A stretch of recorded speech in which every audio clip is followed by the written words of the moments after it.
All right, Shalom. I want to give all praises, honor, and glory to Yahweh by Hashem Yahushua, by Hashem Kadash, double honors to the apostles of GMS, and sincere Shalom to the brothers out here pushing this truth and sincerity. And what I have here is, as you can see in the title, Zelensky is demanding you send your kids to war.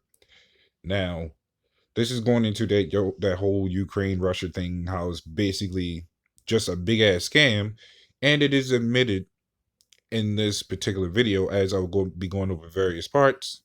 Not going to be too much of a long video. I'm gonna try to get straight to the points. But this is basically going back to what we've been talking about, that war is inevitable. War is coming, whether people like it or not. And as a lot of people know, that there's Matthew 24:6, where it says you shall hear wars and rumors of wars. Well, here you go. These are the rumors of wars, and then you actually hear the actual wars that is actually coming, because it is inevitable. So these things are meant to happen through prophecy. So I'm going to go ahead straight to the point of this video. I'm going to be skipping through some parts to get to the major points. Welcome to Tucker Carlson Tonight. Well, it looks like you're going to get a hot war with Russia and China, whether you want one or not. Yesterday morning, an American Reaper drone went down over the Black Sea. We still do not know exactly what happened. We're not going to lie to you. We don't know. We don't expect to find out anytime soon, if ever.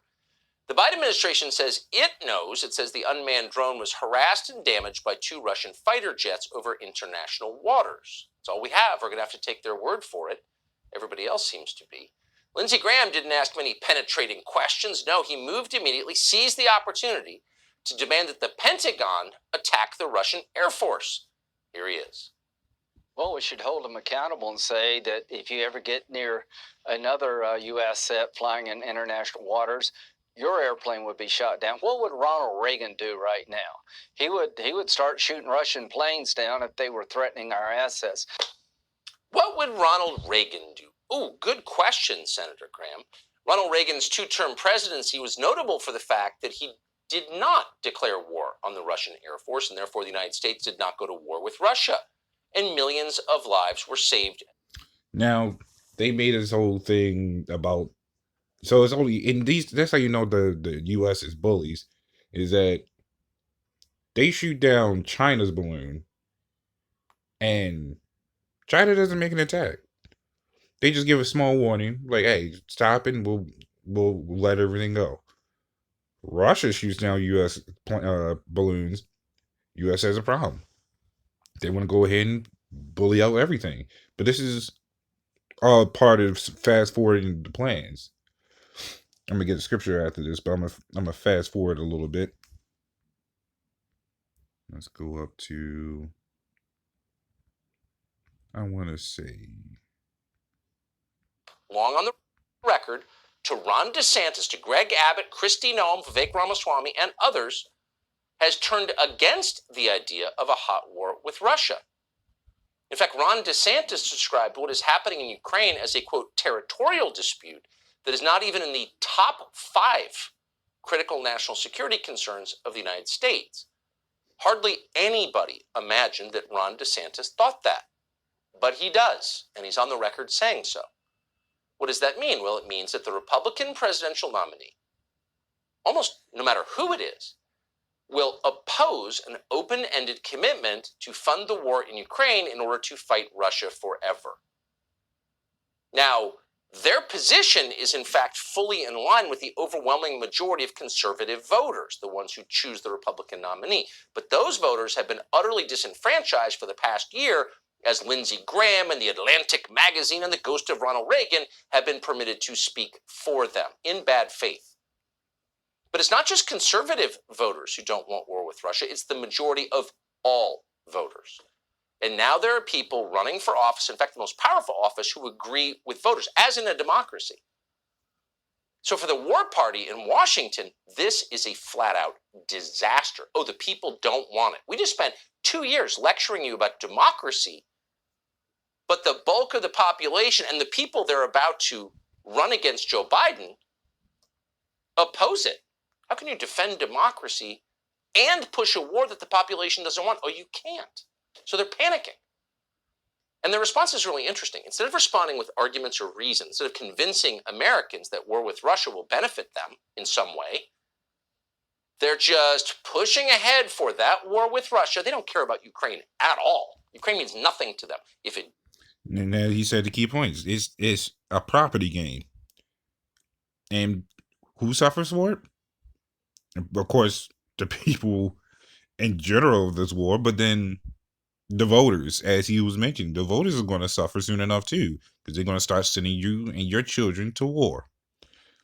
This is Psalms 55:21. It says, the words of his mouth were smoother than butter, but war was in his heart. Why'd I bring that scripture out? Because he was basically saying that this is the smooth things we said into you, but now we got to give you the back end of the sword. Because guess what? We only pumped you up so you could serve us harder. But now that you don't want to serve us, there's a problem. And he was basically reading between the lines. And people fail to understand this. And so people have to suffer behind it. Because guess what? You've drunken into the Babylon juice. So this is this is Proverbs 11:21. It says, though hand joined in hand, the wicked shall not be unpunished, but the seed of the righteous shall be delivered. And who's that seed of the righteous? The Lord's hopeful elect. Because guess what? Why?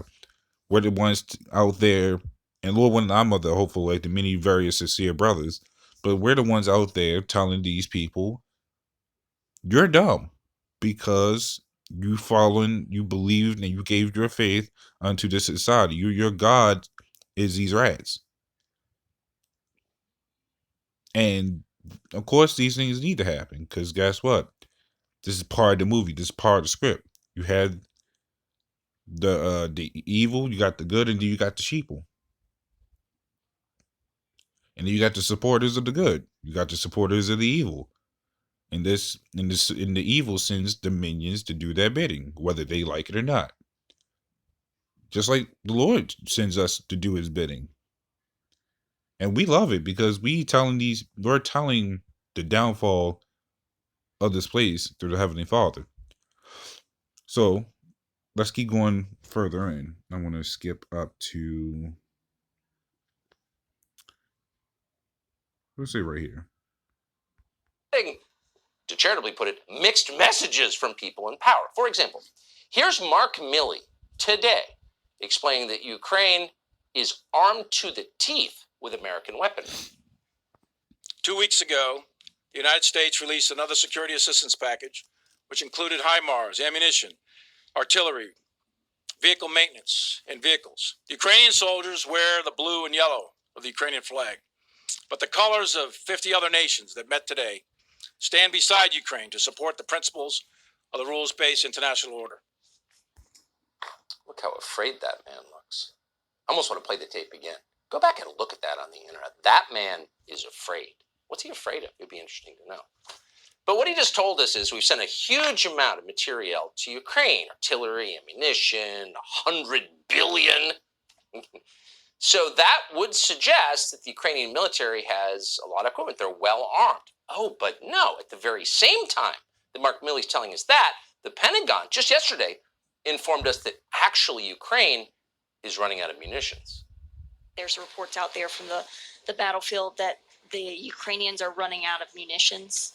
They're having shortages. Is that a concern for the Pentagon, and what's the Pentagon doing to alleviate that problem? Yeah, so as we've been doing since the beginning of this campaign, we're continuing to do everything that we can to ensure that we're meeting Ukraine's needs, whether it's ammunition, whether it's air defense, armor. You've heard us talk extensively about that. Tomorrow's discussion, of course, will be another opportunity to bring the international community together to focus on Ukraine's most urgent needs, to include ammunition. Okay, so leaving aside the dead certain fact that the U.S. military probably should have enough of its own ammunition, now that we're all invoking Ronald Reagan. Remember, peace through superior firepower? Weakness invites aggression. Speaking of weakness, the U.S. military increasingly is weak. And part of the reason, there are a number of reasons, but one of them is we're sending all the stuff to Ukraine. So there's the military question that no one seems to have answered, but there's also an economic question. Where's all the money going? So we've spent more than Russia's typical annual military budget in Ukraine, and yet the Ukrainian military is out of ammunition again? Okay. So that is the question. So the fact that he's saying that we're doing all that we can doesn't mean they are doing all they can. A play on words, because guess what? They tell you the smooth things that they want people not to panic.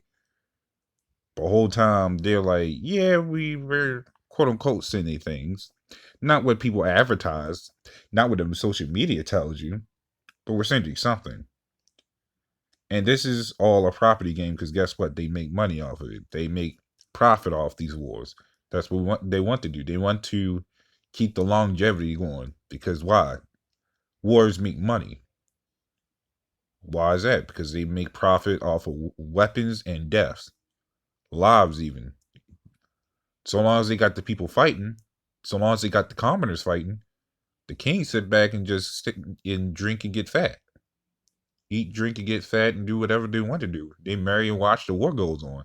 It's like a game of chess. You're the one in control of the pawns. Whether they fall off the map or not. Hey, the game is fun to them. The game is fun to them, so they're gonna keep going with it. So I'm gonna skip to the final part of this, which is not far. Let's go. Actually, right here. Corrupt country in Europe, you're a tool of Putin. The media, by the way, isn't mad about the fact our money appears to be disappearing into this sinkhole of corruption called Ukraine or being used to close Christian churches. No, they're mad because the House Speaker, Kevin McCarthy, hasn't rushed to kiss the ring of Zelensky. Watch. President Volodymyr Zelensky makes an offer to the U.S. House Speaker that Kevin McCarthy is refusing. Look at Kyiv, for example. He was invited to Kyiv by Zelensky. Any other Speaker of the House would have obviously gone there to show solidarity with our ally. This is all completely Kevin McCarthy kind of pandering to the extreme wing of his party. What is your reaction to Kevin McCarthy refusing President Zelensky's invitation to come to Ukraine or discuss with him directly aid to Ukraine? I don't know what kind of single-celled creature Kevin McCarthy is more like. It's an amoeba or it's a paramecium. He is letting down the United States. I understand Kevin McCarthy, again, is playing to his isolationist America first, which is actually not America first. It's actually America last on the world stage. Wow, these people are going to have a lot to answer for at some point, hopefully soon. But imagine how degrading the scenario you just witnessed is. They're hectoring the Speaker of the House. And by the way, we would defend, if the roles were reversed, a Democrat Speaker of the House on these same grounds, because they're American grounds, not partisan grounds. But here you have these people, these hair hats on television, scolding the American Speaker of the House because he won't suck up to a corrupt foreign leader who's demanding that you send your children to a war in a country you can't find on a map. Zelensky's on television almost every day demanding that you send your children to war, really, where they could die. Now, typically, people who demand that you put your children in a position where they could die, not your allies, exactly. No, they're your enemies. Yeah. You must kiss. So that goes to show you how much profit they making out of this war. And if anybody that doesn't know, it's like Volodymyr is not the same as Vladimir. He was like a former, well, he was born in Ukraine, but he's like a native Russian speaker. So not to get Vladimir mixed with Volodymyr, basically, he's basically the president of Ukraine. So you only see how this is going, right? So this is going to cause escalations, especially when World War III kicks in. And it already talks about it. There's nothing these people can actually do. So we'll go a little bit longer, then I'm going to get some other scriptures real quick. This ring, because he's a religious figure now, right? But as they were yapping about all of that, they missed, well, some other things that were going on in the United States. Like, for example, the collapse of our economy. The second and third biggest bank failures in the history of this country just took place. Now, the venerable Credit Suisse is down 97% from its all-time high. It's trading for about 2 Swiss francs. You worried about that? Yeah, probably. You should be. Your leaders aren't worried at all. The media don't care at all. Instead, they're telling you that you're a traitor to your country if you don't want a third world war. And they're panicked, of course, just like Milley was panicked in that tape. They're afraid. Why are they afraid? Because they know the public is not on their side. But the second we actually go to war with Russia, they will use that as a pretext to crush all dissent. There is no dissent allowed in wartime. And that's what this is really about, in addition to their personal. So there you have it. This is Ecclesiastes 12:3. It says, "In the day when the keepers of the house shall tremble, and the strong men shall bow themselves, and the grinders cease because they are few, and those that look out of the windows be darkened." So that's your jobs, as what I like to go into. That's your jobs, your entertainment, your stores, and then that could be also literal when people actually be out looking out of the windows and be darkened. Because guess what?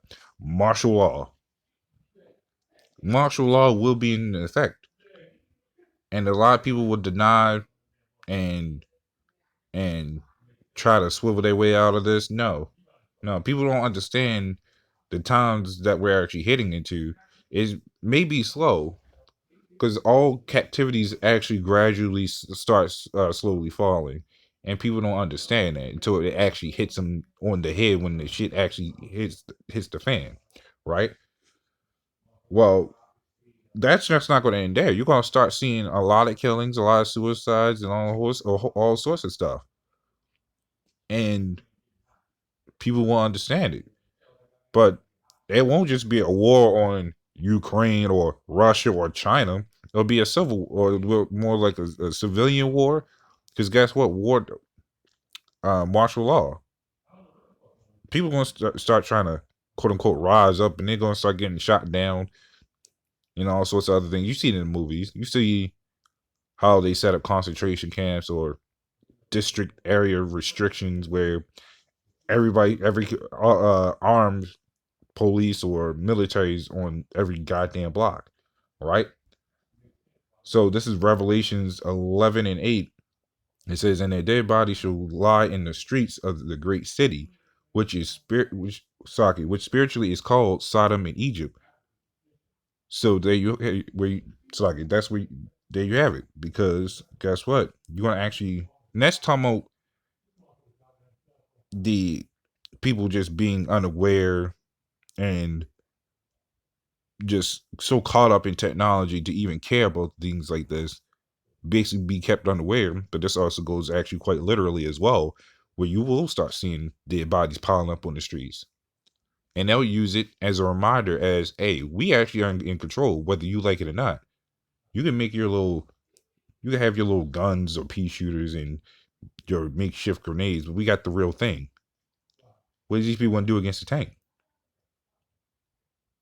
Let alone all the rest of the ammunition they have.